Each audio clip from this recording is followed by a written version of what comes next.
Hello and welcome to the podcast. I'm Karen Weber. I wondered over the years what it would be like to be a president at a Division III school who then leaves to lead a Division I school who has just moved into FBS Division I.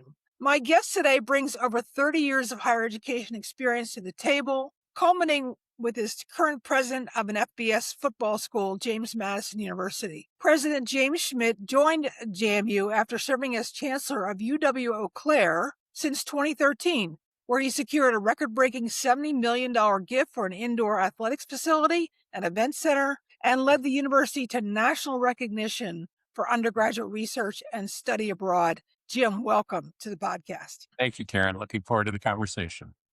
So as I mentioned, I think you may be the first president I've ever interviewed who's gone from D3 to FBS D1. What attracted you first to James Madison? Well, it's interesting. So I had served as 12 years as chancellor at University of Wisconsin-Eau Claire, and I was working with my leadership team to take, I was doing my third strategic plan. It's like, okay, how do we stretch further? We've accomplished a lot together. What's next? And so I assigned each of my team members to go research former teachers' colleges that had really grown into something far more than could have ever been imagined. And not surprisingly, there were 3 or 4 that really emerged, and almost everyone had James Madison on their list. Yes. Of course, in Wisconsin, it was on people's radar given JMU's upset over what I refer to as the other Madison at the basketball tournament just a few years earlier. So there was nobody in Wisconsin that came up and said, "Now where is it you're going again?" That's great. I love that.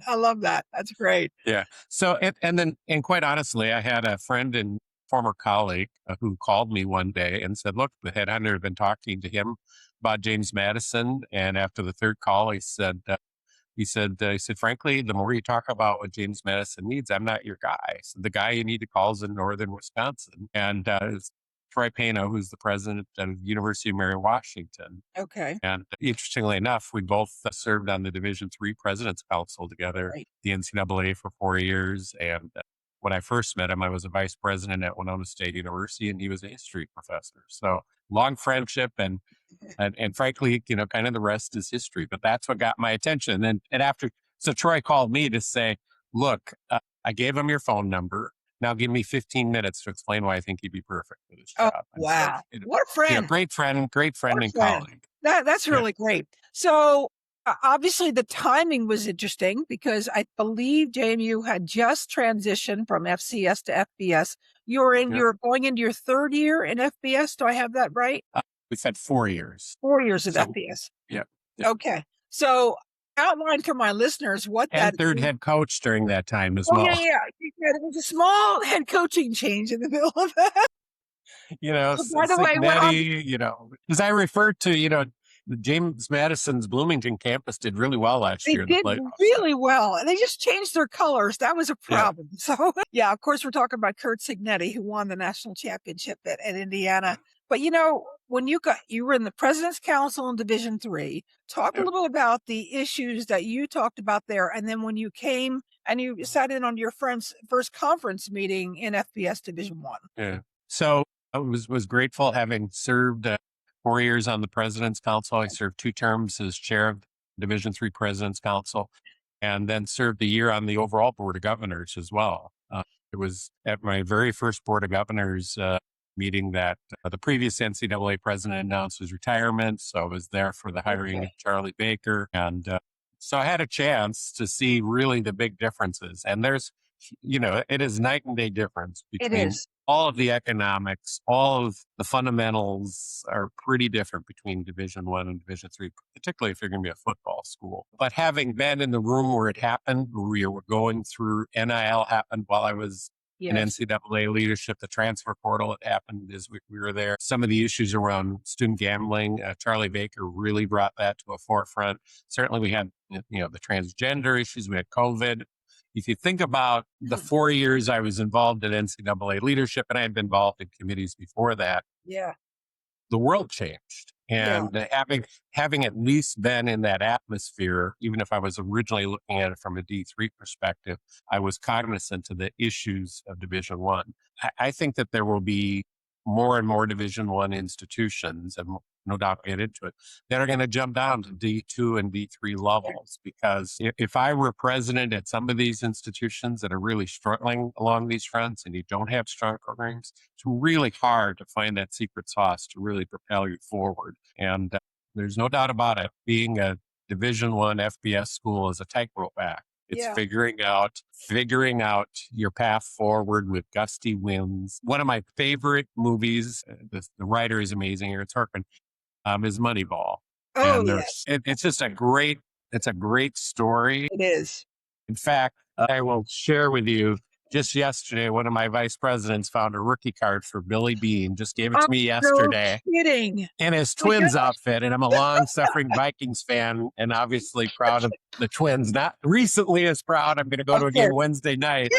But, they at least produced 2 World Series for us. Yes. But one of my favorite lines in that movie, and I've used it on our campus here, both for athletics and for the institution. If we're going to play like the Yankees, and if we're going to play like the Yankees in here, we're going to lose to the Yankees out there. And what his point is, we can't compete with the Yankees just on sheer dollars. Okay. So we have to figure out a different, innovative path forward to build that competitive team, to position us in a way that we can be successful. And we're going to play differently than they do out there. Yep, the same rules of the game, but we're going to play and we're going to approach it differently. And I think really that's been James Madison's story long before I got here. Okay. Look at the track record we've had in athletics broadly, making them transitions up to FBS. I can't imagine 3 different football coaches. I mean, so different in a matter of 4 or 5 years. Yeah. Between, Signetti, Bob Chesney, and now Billy Napier. And yet we've shown that the culture of the team and the institution and the right sauce of getting the right coach. I have no doubt that our team will be every bit as successful in the coming year as we had last year when everybody stood up and took notice of us. Yeah, I mean, that's for sure. And then, of course, everybody then reminded folks that Signetti had only been at IU for 2 years? 2 years.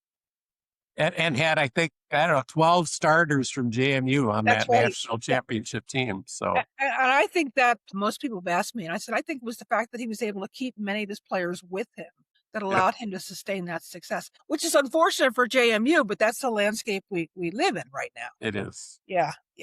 Well, I've appreciated that philosophy in the athletic department here. Yeah. And it's one I share, which is, look, we can complain about the rules of the game, but these are the rules. Right. And we have to decide we're going to play the game or not play the game. And I do think there'll be some schools that decide we're not going to play the game because they don't know how to compete in that new environment. Mm-hmm. And so a lot of institutions and presidents and coaches and donors and fans are so caught up about everything that the portal does and NIL does and now, revenue share does that, they can't get focused. Stop regretting where it's at. Here are the rules. Yeah. Figure out how you can compete uniquely with those set of rules. And, so sadly for football, we'll keep some students all 4 or 5 years, but some will have for a year or 2, and we'll play them as well as we can for those 2 years. It changes fundamentally the role of coaching though, and the support around it, because you're basically having to create a new team each year. One of the things I really respected about Billy Napier, he came in, he was in an unusual position to actually be hired while we're still going into the playoffs. And Chesney invited him in to watch practice and get a chance to see the team. Wow. He didn't interfere, but he had a chance to go through that and do that assessment. And one of the things he realized is how strong our culture is. And he really leaned into that. And that's a smart leader. There's a lot of people, a lot of presidents and head coaches that ignore the existing culture try to impose something new on top of it. The smartest leaders, I think, identify the strong aspects of the culture, double down on it, and lead through that to that new vision of what you hope to accomplish. And Billy, I think, has been really smart about that. So let me pick up on that thread that you just talked about. So I want to put it back to your leadership transition as you left Eau Claire came to JMU, obviously you'd had lots of conversations with your team at JMU, your board of visitors, your other constituents, alumni donors, that type of thing. How did you begin to frame what steps you wanted to take to try to implement at JMU? Well, I'm great. JMU had been a very successful institution. It wasn't fundamentally broken. Are there Right. opportunities for improvement? Absolutely. Is there an opportunity to set new longer term goals? Yes. One of the first things my board of visitors expected is that I turn around a strategic plan in less than a year. Wow. And we did that. We took a little bit different approach. You were kind in your introduction. Unfortunately, it's getting close to 40 years in higher ed administration, but I'm fine with the 30-year.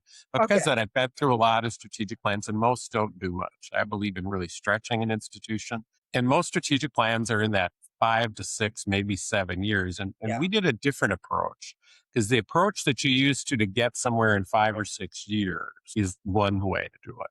But let's say you want to move from here to here. Now, if you're a leader and you've been asked to rethink things and do it innovatively, what you do, how you'd reorganize to get to this point is one set. But what if we set two goals? What if we say, by 2032, which is what the first part of our new plan says, we want to achieve these benchmarks, and these goals and these benchmarks will project where we need to be by 2040. So we actually put a 2040 vision out and identified clear outcomes for that. And we're saying our initial work is going to be here, and we'll adjust things, keep adjusting it as we move forward. But if I know that I really want to get here, I need to think about what I'm going to do today that'll help me meet this mark, but not have that as an end point. And you're Okay. clear to your team that a real goal is to reach here. So, I think in athletics, you need to figure out, what are the resources you need? What are you going to do differently? How do you distinguish yourself, both in terms of on the field of play, but also how do you distinguish yourself so that you can attract the right students and coaches, et cetera, that you need to compete in those areas. And I think, one of the aura that's around JMU is not quite sure what they do in the Shenandoah Valley, but they seem to be able to win, even with It's true. all of these things going on. It's And true. so, I'm hoping Billy Napier will be successful and we'll keep him a good 10 years. But what we found out again with Chesney and Signetti is, coach, we're a hot item, and maybe they could go somewhere and get paid more. But if I can come here, compete at James Madison, establish my credibility, then I can take a big leap, not just Yeah. a small leap. Yeah. And well, as Billy Bean said, we're gonna get every ounce of energy out of any person we recruit to this institution to help us meet our goals. And then if they want to go on, they can go on. But my gosh, we want to take every little bit of talent they got and give them the room to run. Let me add one other changing variable that I suspect you've had to deal with too, because as you well know, there's a lot of hand wringing about what's going to happen next in college athletics. What are we going to do? What's Congress going to do? But in the middle of all this, you two have an interesting dynamic in that your board of visitors is appointed by the governor. Right. And you had a change in the governor this past year. So how have you navigated that? How many changes occurred? Those kinds of things. Yeah, so we have 15 members of our board of visitors, and then we have a faculty representative and a student representative who are non-voting but participate in the board meetings and the discussion. Ours is set up a little odd. We get three years in a row, we'll get 5 new appointees, and then none in the 4th year. So it's structured a little bit different in Virginia. And so the first group of appointees from Governor Spamberger have been announced. She reappointed an existing member who had been appointed by Governor Youngkin. She appointed somebody who had previously served under Governor Northam, and so we'll be welcoming him back. And then we've got 3 new faces to the Board of Governor or visitors that we'll be having. I find that it's important to, early in my career, I had a mentor who was close friends with Stephen Covey. So I spent a lot of time with Stephen Covey, and he talks about making sure you've got a compass and you know where true north is. What's most important. And I said in my inaugural address, first question I'm going to ask about any significant decision, is this good for students? Yeah. Does this serve them well? And then secondly, is it good for the Commonwealth? And I found that if you can get really crystal clear and stay focused on principled centered leadership, you don't let the politics pull you off track. I think some leaders, try to either ingratiate or try to guess what they're going to want, and they end up oversteering, if you will, as they move down it. In Minnesota, where I spent most of my career, I successfully worked with governors from 3 different parties. Mm. And in case you've forgotten, Governor Ventura was in the middle of that as well as an I independent remember. So, the big difference between a Rudy Perpich and Arnie Carlson, a Tim Pawlenty and Yeah. Jesse Ventura. But, frankly, I was able to find success in working with them. And in Wisconsin, have worked successfully both with Governor Walker and with Governor Evers. And again, I think people respect it if you're showing that you're going to keep students in the interest of the state Yeah. first. And so we will see if, but so far I've had a chance to reach out to all of our new board members. I was really well treated by the board that hired me as well. And I have a great deal of confidence that James Madison will be, I think, a voice and an example of stability and in an environment that's been very disruptive for higher education. Sure. My goal is to make sure we have the resources and that we can put our time and energy focusing on our mission rather than being distracted. And there are Yeah. plenty of distractions. Yeah. Absolutely. Absolutely. One of the things that strikes me about onboarding new Board of Visitors is their learning curve around athletics. It And is. obviously, you can bring the bigger 30,000-foot view perspective of where the industry is. But how do you help them understand where Division I FBS is right now and James Madison's place in the ecosystem? Well, I had our communications team is always looking at these things. And just from our appearance in CFP last year, they've estimated more than $300 million in advertising value equivalency just from that part of the In season. earned media. Yeah. Yeah. They said that cumulative audience that we reached was 31.2 billion people worldwide. Mhm. 4.4 million viewers turned into the Oregon game in the first game. And you can go right down the list. We had mentions across all the major media. And in fact, I think I've said publicly a few times, because there was all the debate and discussion whether James Madison should have been in that, Of in course. Yeah. CFP. Yeah. And I just said, you all just keep trash talking us. You just keep talking James Madison. You just keep talking about how we Right. shouldn't be there. And in the end, we beat the spread against Oregon. If Yes, we'd you had a did. neutral site and met somewhere in the middle of the country, I think that game could have turned out differently. And I mean, the team was that talented. We really came after them. So for people who say we didn't belong there, our game was far closer, Right. more competitive than many of the games in the CFP. And so, they can keep it up again this year. Just keep talking about it. We've grown. We're up to 46,000 applications Okay. for positions. That's more than doubled in the last 5 years. Okay. We've been slow, steady growth. So I'm not putting all of that with athletics, Right. but it would be a very different institution.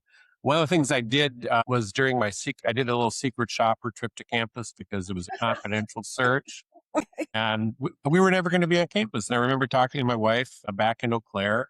I said, I'm never going to be on campus. I don't know if I can keep my enthusiasm for this job without having experienced the culture, really see it. And I had something drop, a 2 or 3 day commitment that fell up. So I told my wife, I'm just going to jump on a plane. She said, I think you should do it. So I came here in January. It had been 25. And I spent 2.5 days in khakis and a sweater, just walking around campus. Did you have a talking to mustache? Did you have a No, mustache? and glasses, and I had funny glasses. But no, it wasn't a public search, so nobody was looking for Right. me. Right. Right. Yeah. And I went up to tables full of students, and I just said, "Tell me why you picked JMU. What do you Yeah. love most about it, and what do you hope to do when you leave?" Yeah. And you sit back and listen. Not one student ever asked me who I was and why I was asking these questions. Huh. I tried to avoid eye contact with any faculty and staff because it's such a friendly campus. Someone's going to come up and say, "Can I Well, help you find something? What brings you to exactly. campus today?" And I didn't want to lie. But look, I'll tell you, I also went to the academic buildings, and occasionally I'd see a student sitting there by themselves. And I didn't want to be the creepy old guy coming up and asking these questions. And so I little white lie. It wasn't entirely a white lie because my kids were interested in James Madison. I remember one student in particular in the Forum Center, which was our performing arts center, sitting on the floor, plugged in, to an outlet, and on his laptop. And I said, "Can I bother you for a minute?" And he said, "Sure." I said, I'm happy to be on campus and my son's interested in James Madison. What can you tell me about it?" So I kind of did it that way. Yeah. What surprised me, and this told me volumes, and I wish I caught the young man's name because I've now told this story dozens of times. I said, "Tell me what you love most about campus." And his eyes lit up. And he just said, "Oh my gosh," this school lives and dies for game day. They spend the whole week leading up to the football game talking about it, what they're going to do, who's getting together with what they think's going to happen in the game. And then early in the week, everyone's talking about the game they went to or missed or whatever it is. And then he said, it's really important to student body. It really brings us together. And then he sat back and then he shrugged and he says, but it's not my thing. He said, I'm kind of a theater kid. I don't like crowds and I kind of stick to some of my own people. But he said, but it's really important for the student body. And what surprised me is that told me something about the culture, that there is that sense of belonging, that Yes. sense of looking out for one another, which is this whole thing. I don't know if you know, we have a tradition that is Dukes hold the door. Okay. And it's been around 50, 60 years. So the tradition is when you walk through a door and you open it, you're to look over your shoulder 20 feet, forward 20 feet. And if anyone's coming, you are to wait and hold the door, make eye contact with them. And the message is no matter who you are, what you look like, what you believe, how much money you have, everyone is worth that moment of grace to stop and greet them and to hold that door. Absolutely. And there's a metaphor to that, right? So Dukes hold doors for one another all through careers and other ways as well. But there's that sense of belonging that a school that has grown so quickly really cherishes. And what that student in the arts told me is, it's okay that I'm not a huge football fan. It really is important for the student body. And I will tell you, in my career, I've talked to a lot of those theater kids who the first thing out of their mouth would have been, school spends too much on athletics, or why isn't the arts getting their share, or why is this being done that way? And he told somebody that he didn't know who I was. And again, I could tell the way his eyes lit up. He knew it was important. And he wanted to push for that. So that told me a lot about the school. I think that's a very compelling story. And one of the things that you worry about on campuses like JMU, where football can get so much of the outsized attention, even though you have very good Olympic sports, women's sports, you worry that the culture for other activities could be lost. And it sounded like that told you a lot, that he felt at home. He felt there was a place for people like him there too. Right. That's exactly right. And people are proud. I brought with me, it's up in my office, I have 7 national championship rings for teams only in my time at UW Eau Claire. 6 of them are from the running sports. So indoor, outdoor track, cross country. We have 1 volleyball national championship. And I got to hand out national men's hockey rings my first year. They'd won it the year before. So those sports do get their attention. And I think that, the cross country team would love to have 26,000 people cheering them on the course, but they also know that that's not the sport they grew up in. Yeah. And so I think, we have to have, direct grown up conversations with our student athletes, that we support them. I will tell you that a Princeton Review ranks JMU's athletic facilities 11th best in the country among all NCAA teams. But I would tell you the one that lags behind is actually the football stadium. And, we're hoping to make improvements there. But, our women's lacrosse, separate field for women's field hockey, right down the list. Volleyball, center, softball, soccer. This school has made that investment in those facilities to show the respect to those teams. That people decide what they want to go and support. And of course, winning helps everything, and people want to be a part of it. Absolutely. Let me ask you about 1 or 2 of the governance issues and oversight difficulties that you're recognizing now that you've been kind of in your spot for a couple of years. And one of the things I wanted to mention is what Senator Maria Cantwell just said last week about this Protect College Sports Act that's running around. She said people have to wake up. The politics of these conference commissioners moving around deck chairs with realignment and making millions of dollars themselves and not thinking about the broad interest to solve these problems has led us to this point. It's time to listen to some other people. Would you like them to listen more to folks like you, or how can we change that power to everybody else dynamic? Yeah, it's a great question. Just 2 weeks, I think it was 2 weeks, last week of May, we had our Sun Belt conference CEOs meeting down in Atlanta, and we brought in by Zoom Senator Cantwell and Senator Cruz to talk about Okay. their bill. It was the next morning, and Charlie Baker actually joined us in Atlanta for that conversation as well. It was the next morning that they brought out committee to accept public testimony on that. Okay. I'm appreciative of that bipartisan effort, and it's now passed out of committee. It doesn't fix everything, No. but let me tell you, getting Congress to agree on anything, to move anything, is huge. From my estimation, it's not perfect, but it helps to fix the transfer problem. Okay. This notion that you're going to play for 5 different schools in 5 years in a row is very disruptive. I think that it attempts to try to regulate, obviously, eligibility with the NCAA, but it starts to also regulate all the agents that are out there. And there's some horror stories where some agents are just really taking Sure. advantage of our student athletes. So it's not perfect, but it's an improvement. As I listen to fans, as I listen to coaches, as I listen to donors and the public, that idea that you get one free transfer and then after that you got to sit out a year, except if you've got a coach leave, which happens as well. And at Yeah. least starts to reduce that expectation that you're just on the market every year. Do you feel pressure?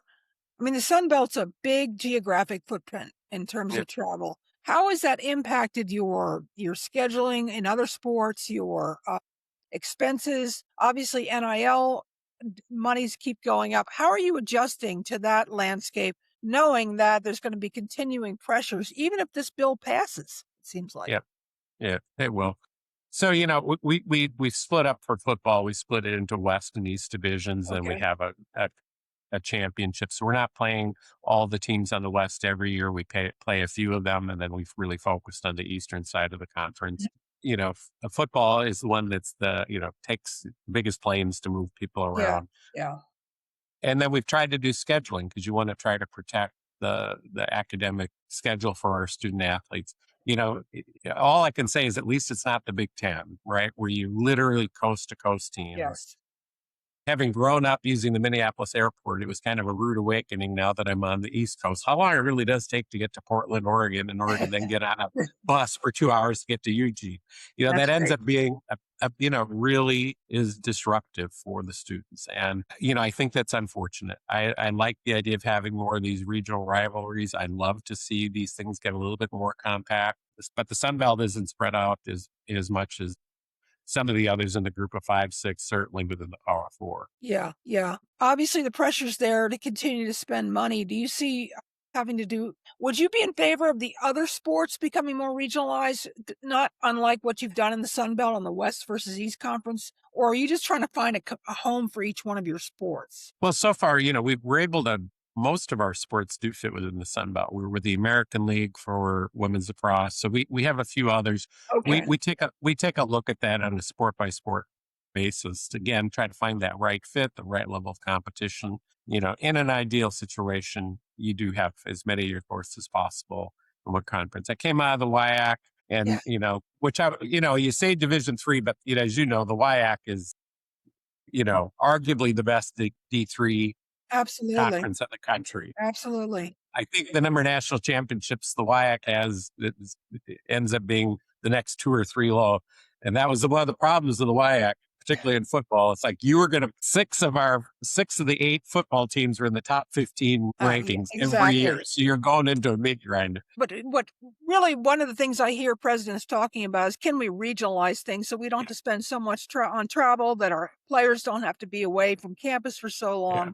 It sounds like you feel the Sun Belt for most of your schools is working pretty well for that. I think it is, but it's something Yeah. we have to pay attention to. We know that we're probably not done with conference realignment. Yeah. There will be, certainly JMU has become, a hot ticket. So, we certainly have people, fans and others who are talking about other conferences showing interest. I think we're expecting more of that realignment as the media contracts come up again Yeah. in 2030 to 2032. We don't have any immediate plans. We just want to be positioned so that we can give the best possible opportunity for our athletes and for our fan base. Want to try to preserve some of our regional rivalries. It's unfortunate that, Virginia Tech decided they didn't want to play us in football. I understand Yeah. why they don't want to, but grateful that UVA has decided to add us to their 28 schedule. So hopefully Okay. they'll keep that Okay. because the people of Virginia love that. This whole region, our fans love it when we can play other teams, create those rivalries. But we have a long-standing rivalry with Appalachian State University, Liberty University. We've signed an agreement for home and home on football, and we have the Battle of the Blue Ridge. People love that long-standing rivalry with ODU in Virginia as well. Yeah. So Yeah. Yeah, those are important to keep. I absolutely agree with that. My last question to you is more of a broader perspective on somebody who's an advisor who would like to move into a leadership role on campus at this time in the world of college athletics and higher education. What kinds of advice or what one or two pieces of advice would you have and how to help them focus? Because you seem to have an unusual ability to focus on what's most important. And just remind my listeners what you focused on and how that might help a leader in the future. yeah, I appreciate the characterization because that is how I tend to operate. Don't if you focused, you figure out what's most important. So for me as a leader, and I started as a student government leader, we wouldn't be having this conversation. I had not gotten really involved as a student government leader. So it's what's most important for students. What are those key skills? You have to evolve, right? Because things change. Yeah, We can talk about AI and other things. But what's most important for students? And, part of Covey's teaching is when you figure out what's most important, that means everything else is less important. And if you can shift that, and if you stay focused and you really believe in your true north, and you understand you don't have the resources, you then you need to replace that with innovation. So how can I do this differently? How can I make sure? Because frankly, it's been a disappointment. I've seen leaders in higher ed who shrug their shoulders. I'm like, well, we don't get the money from the states we deserve, or exactly. we're Exactly. limited in Yes. tuition. There's nothing that can be done. And I'm like, well, that's not what we pay you for. We pay you to figure out how to reach the objective, or at least put everything you can into doing it. Will it be frankly, I think having that push towards innovation is what universities were known for. Yeah. One of the reasons we get a bad reputation is they view us as ivory tower bureaucrats. We have to show up for work every day knowing that we have to think differently about how do we make sure that student can get that example. So from my experience, you're right, the states weren't providing the money that we need for education. So then my question is, how can I get that same experience that I don't have to pay for? And so collaboration has always been one of my things. We had a Yeah. great partnership at Eau Claire with the Mayo Clinic. So students were doing research directly with Mayo clinicians. We're doing similar things in JMU, well known for undergraduate research opportunities, partnering with the community, which creates greater advocates within the community. When I went to Richmond this spring to lobby to get a new nursing and health science building added onto our existing building to try to meet the needs of the Yes. Commonwealth's nursing Yes. shortage, I brought hospital administrators with me and they talked about it. That's great. We need JMU to produce more nurses.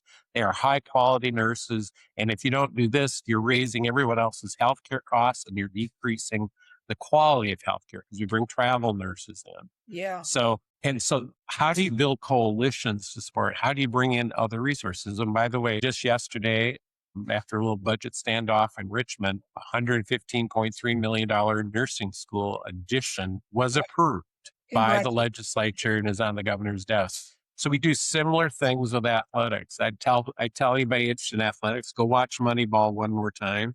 And I have to have my youngest son, I have 3 boys. Youngest son just last year transferred to my old institution because they started a new major he was interested in, which Okay. is the business of sports. So Oh, it's there we really go. focused on front office, marketing, finance, Absolutely. uh, agents, etc. So my youngest son is hoping to find a future in either college or professional sports as well. That's So, great. That's but great. show up for work and be innovative. Innovative. I could not agree more. Jim, thank you so much for your insightful conversation, your journey, which has been quite fascinating, and the work you're trying to do in leading a very important institution at this time. I really appreciate your time. Thank you, Karen. I've appreciated it. And what can I say? Go Dukes.